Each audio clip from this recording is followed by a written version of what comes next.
morning. Tom Johnson with our mayor, Alex Rounaghi.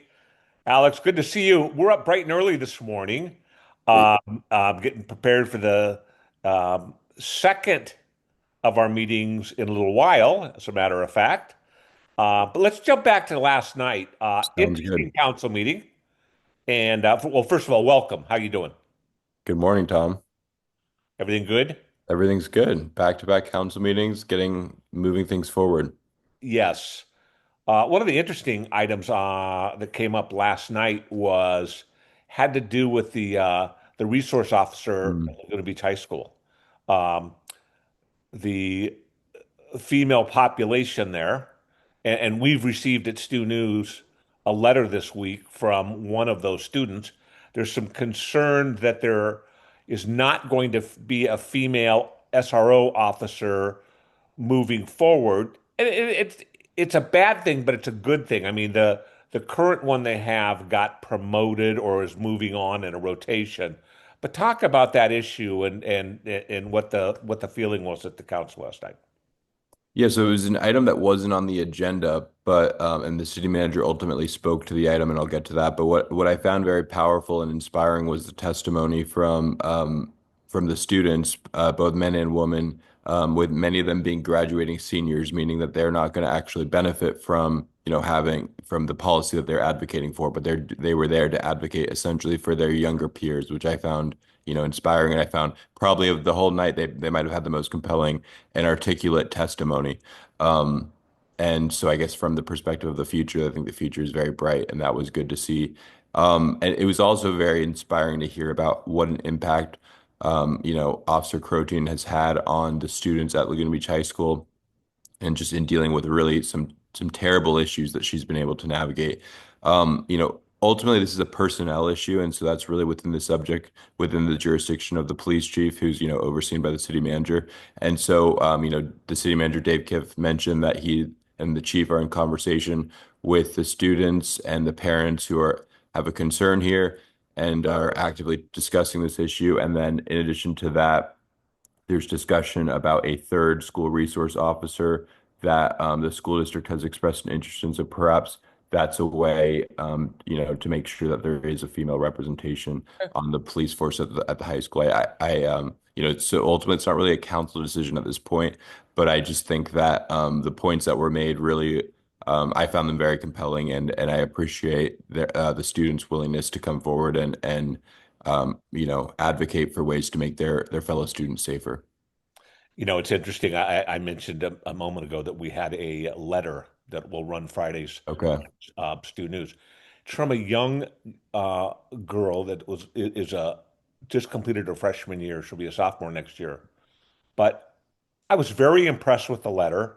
I was very impressed with her points and things like that.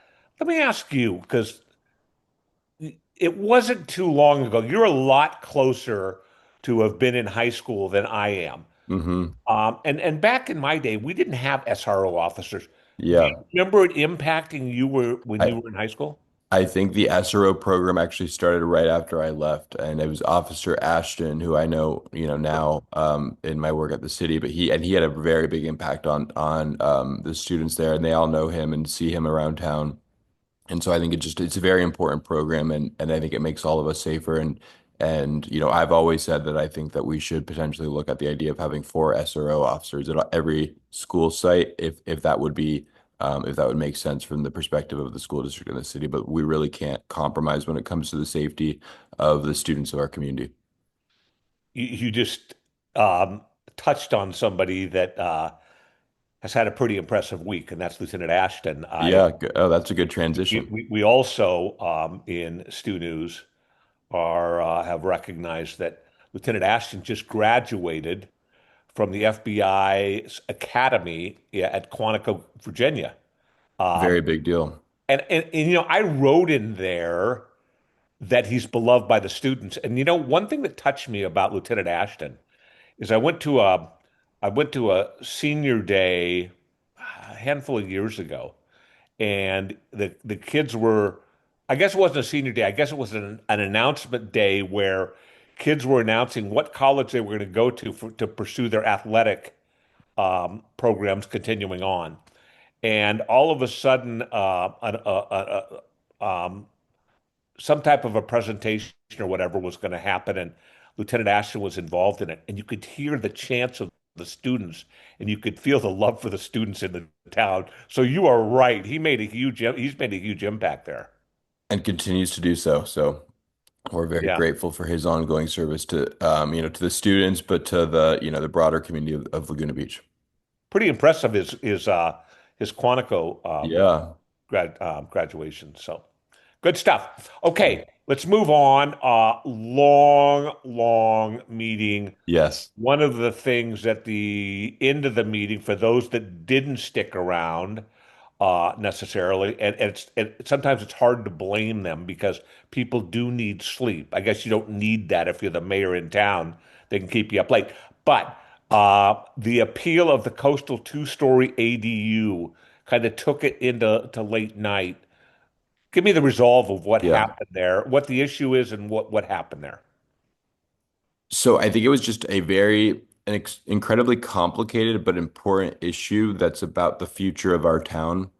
And so in 2024, the legislature, they passed it previously, but they implemented a law that basically says that you're allowed to have by right two-story attached ADUs if the zone allows for that. And in Laguna Beach, all of our zones allow for a higher height limit than the design review board will usually allow you to do. So you might be able to build, two stories in a zone, but the design review board applies a subjective criteria like view equity, and so that basically prevents you from being able to build a two-story home. The ADU law explicitly says that you cannot apply non-subjective standards, meaning that everything is over-the-counter ministerial. There's an exception. There's a Coastal Act savings clause because Laguna Beach falls in the Coastal Act, and we have a certified local coastal program. And so within the statute, the legislature explicitly did not create an exemption for the Coastal Act, and in fact, it had a savings clause which said that there's nothing in this law to basically preclude the application of the Coastal Act. So we have to issue a coastal development permit, and that was issued by the director of community development, and that was appealed to the city council, and that was sort of what we had a lengthy discussion on yesterday. And really the question came down to, because our local coastal plan does not protect private views, but it protects public views. And then the question was, because when you read our LCP, there's really no standard of what does an adverse impact mean in terms of a public view. And so that was sort of the heart of the discussion last night, was the question. And ultimately, to give you the cliff notes, what the city council decided was that we wanted to continue the item to get more analysis on two questions. The first being, what does the impact of, is there a minor impact on public views, and especially in the context of the fact that the applicant would be able to potentially, build a one-story ADU that could achieve the same goals as the two-story ADU in terms of it's like the idea would be that you still can build an ADU on the property. It might not be what they wanted, but when you look at the LCP, it talks about feasibility in the context of public view. So anyway, it's very complicated. That's issue one. Issue two is getting more feedback from the state HCD to ensure that we are not, any decision that we make regarding public views and coastal resources in our coastal development permit in when this comes back to us, that it does not create a legal situation. Because as you reported this firsthand, that the city of Laguna Beach lost in a settlement agreement, we had to pay out $2.5 million related to a duplex where we applied subjective design review criteria. Again, that's a different issue because it wasn't based on our local coastal plan and issuing a CDP. So there's a little bit of a nuance there, but we don't want to be, in a lawsuit like that could potentially put the taxpayers on the hook for millions of dollars like we were there. We also don't want to be in a position where we have our housing element decertified, because what that does, it subjects you to the builder's remedy, which essentially gives free reign and takes away a lot of your zoning controls, and it also just allows for fines and things that we just don't want to be in that position. So really, I think we had a really good discussion. I think that our goal is essentially to follow the law. We want to follow state laws, and we want to follow the Coastal Act through our certified LCP, and so that'll come back to us. But it's an important issue, and I think we want to get it right because there will potentially be more two-story ADUs that come into town. So we want to, handle this potential project in a really smart way that because it will be precedent setting. So let me ask you, because it happened a couple of times last night, it's good that the community shows up and voices their concern of an issue, or their support of an issue, whichever way it may be. When I'm a person and I get up there and I want it to go one way or the other, and I sort of in my own way maybe threaten the city council, like, when you come up for reelection, I'm going to vote, for this or whatever. How much does that impact you as a sitting council person when you hear something like that? Well, Tom, when you're sitting there at 10:30 at night, ultimately staying till 11:30, maybe you're thinking, make my day. Um, but it really at the end of the day it doesn't. I think my goal is to be a council member who makes decisions based on the facts in front of me and who looks at the what's really in the best interest of the broader community. And I think it's very easy to be a politician who just wants to kind of play to the loud minority and who wants to just sort of do what seems politically expedient, but ultimately at the end of the day, not making the right decisions for this community. And I think we've actually seen a lot of that in Laguna Beach over the decades, where we've just had, played games and just had a lot of delays and studies. And ultimately, I think what the residents of Laguna Beach really want is results. And so the last thing I'm worried about it. I mean, I'm always gonna do my best to understand what are people in the community really thinking about, and not just the loud people, but everyone. That's who I represent. It's every person in this community. I'm not,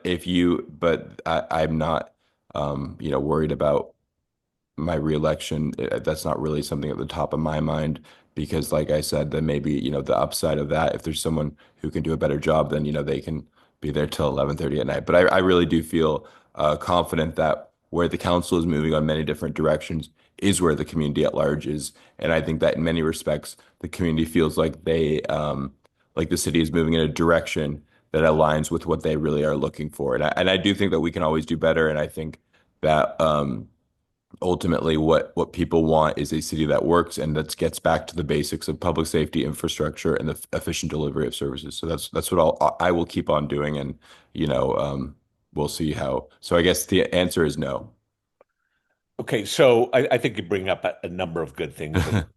Is A, you can't cow down to the loudest voice in the room, and that's what you would do if you were in that kind of a situation. I think on another part of that is, on the ADU, congratulations for, I think, doing the right thing, is because it was something that was thrust on California cities from the state. There's a lot of unknown. Yep.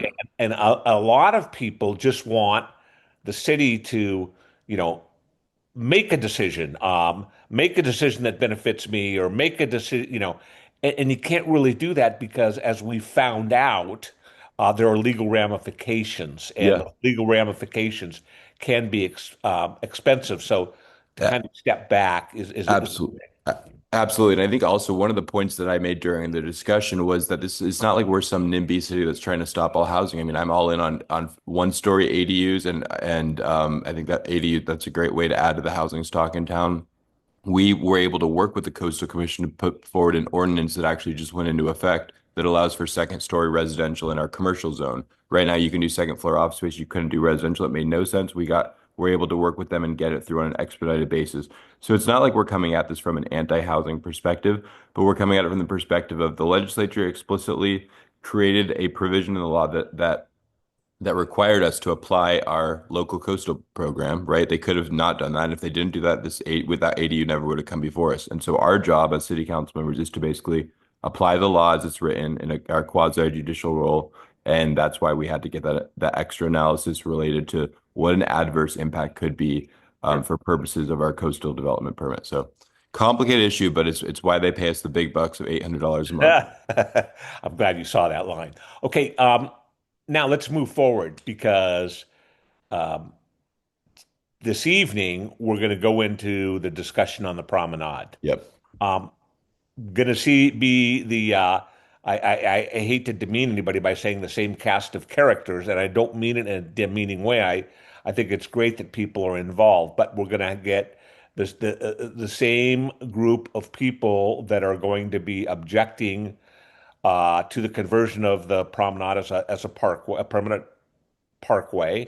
Um, when I look at the project and everything like that, to be quite honest, I get excited about the Promenade on Forest being that closed off area where the city can, gather and have a cup of coffee and mingle and the kind of programming and stuff you can do there. Give me a preview of what you're looking for tonight.